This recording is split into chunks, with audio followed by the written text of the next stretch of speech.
Liquor కేసులో 161, 164 స్టేట్మెంట్స్‌ని record చేశారు. Liquor అసలు నేను మొదటి నుంచి చెప్తుంది లిక్కర్‌లో కుంభకోణం అనేది ఓ పెద్ద కుంభకోణం. మాట్లాడడం అన్నట్టు సరే నడుస్తోంది. అది జరిగిపోతుంది.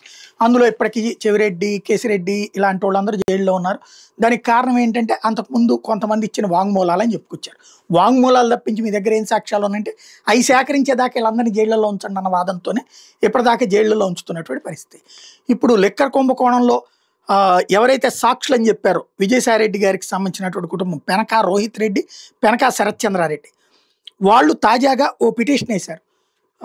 మేము వాంగ్మూలాలు ఇచ్చారని చెప్పేసి వేసినటువంటిది మా వాంగ్మూలాలు కాదు, 161 స్టేట్మెంటు అని వేసినటువంటిది. వాస్తవంగా మా దగ్గరకు వచ్చారు విచారణకి, వచ్చినప్పుడు మేము వాస్తవాలు చెప్పాం.